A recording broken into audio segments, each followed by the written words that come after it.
Well, if you were online last week, you would have seen an astonishing rock star welcome. Not just for Ed Sheeran, the singer from England who rocked Johannesburg and Cape Town, all the Cape Town Jazz Festival candidates, of course, who came out and received rapturous welcomes. Perhaps a more rapturous welcome was a bit more bizarre, and that was the rapturous welcome that greeted Edward Kieswetter, the new SARS commissioner. In most countries, people don't know who the SARS commissioner is. South Africa, clearly, is a very different kind of place. We're taking stock this evening with Edward Kieswetter, the incoming SARS commissioner. Were you surprised by the level of positive response your appointment to SARS commissioner got? It was really encouraging, Bruce, so I'm thankful. But were you surprised? It was surprising because I think the announcement obviously was expected. The timing thereof wasn't quite expected. Maybe a more mixed response, maybe a more balanced response. So yes, it was a pleasant surprise. Maybe it tells us more about the state of the nation than anything else. I mean, we're so desperate as a country that the tax system is as damaged as it is, the economy is as damaged as it is, that people want a safe pair of hands. I think it's absolutely a reflection of the greater dynamic in our society. And also, I think, as you and I would know, the SARS of 5 to 10 years earlier had in fact become an institution that was admired and respected. And people, no one would ever find joy in paying taxes, but people accepted and they trusted the system.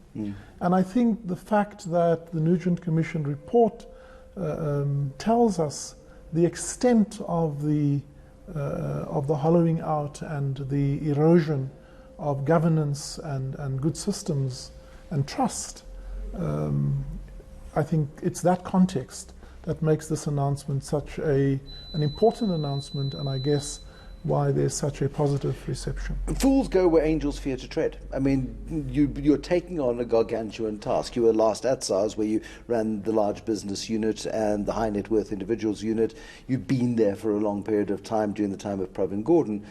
9 years later, it's a very different place potentially.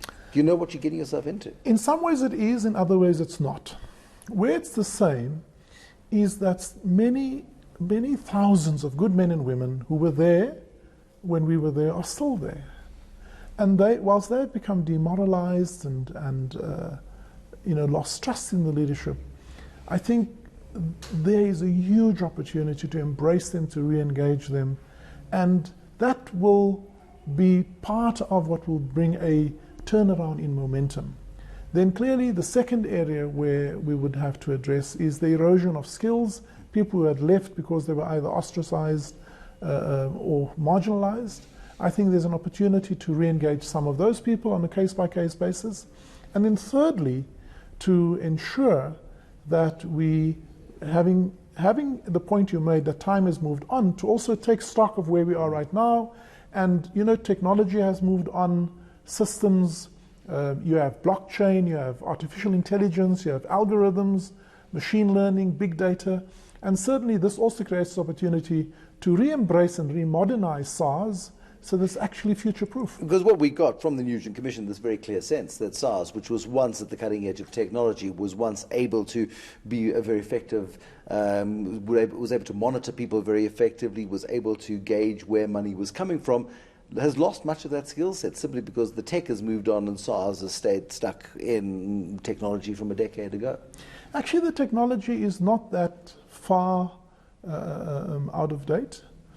But what has happened, the current technology trend has kept pace with the original intent when e-filing was introduced.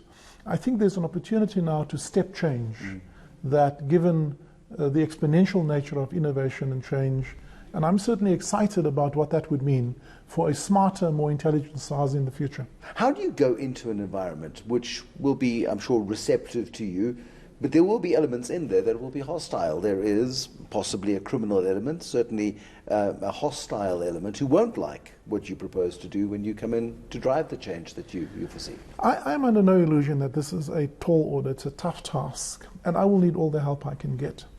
But at the same time, you cannot walk into a new organization and just doubt everybody and be suspicious of everybody. You actually do yourself a disservice. You're the taxman, you know this, that's your job. Your job is to be suspicious of everyone, isn't it? I think your job is to be circumspect, not suspicious. Right. There's a big difference. The point I make is clearly I need to, starting at the leadership team, create the opportunity for frank and open discussions. People show their true colors fairly quickly. And there's a range of people. There are people who were at the scene of the crime, but they were complicit by their silence, or they were just indifferent, and very quickly, frightened. or afraid, right? And many of them have reason to be afraid. So I'd like to say the environment is now safer, it's more trustworthy. So if there's anything you want to share, come and share it. And then to those who, I said this before, if anyone today still is in denial about state capture and the extent of the damage, and then to accept that SARS was part of the state capture project, they put their hands up and say, look, I'm probably complicit, and we will deal with that. Why should people trust SARS into the future? Why should they trust you into the future? Why should it be any different? I mean, we saw the recent tax collection statistics, which showed, and we had a budget set by Malusi Gabo when he was finance minister briefly. By September last year, it became pretty clear that that budget wasn't going to be met. It was set lower. That target was met as well. There's a very clear indication it's not just the economy. There's a very clear sense that people are, to use a term that was once used publicly by ex-JSE Chief Executive Russell Loubser, I think I can use it here, Gutful, people are furious that good money has been paid to SARS. SARS has collected that money, passed it into government departments, and that money has been pillaged and used for nefarious purposes. Why should people comply? Why should people behave differently? The short answer to your question is, I accept that we have to earn the trust of people. But let me just say something. There's a perfect correlation between the level of respect that people have for the Revenue Authority and the level of tax morality and compliance culture, and then consequently the level of revenue collection.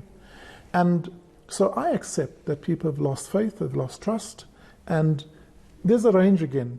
Some people may just have become slack and said, they'll never catch me, or other people may just say, I'll do it another day and defer it, and then they get caught up in being non-compliant. There may be many of those people.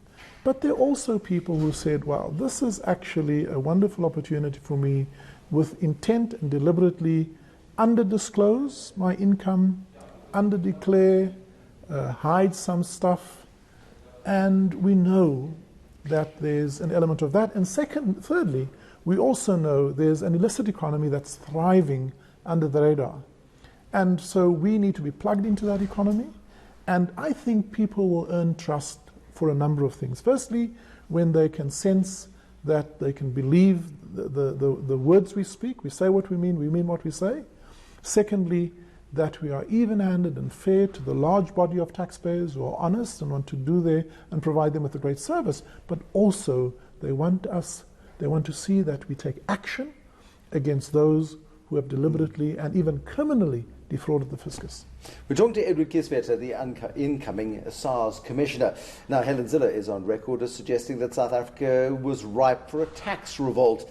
Instead of that, is it maybe time for a tax catharsis? Is it time for a TRC at SARS? Is it time for yet another amnesty? I don't know if Edward Kieswetter would be up for that, but let's ask him next time as we take stock with Edward Kieswetter, the incoming SARS Commissioner.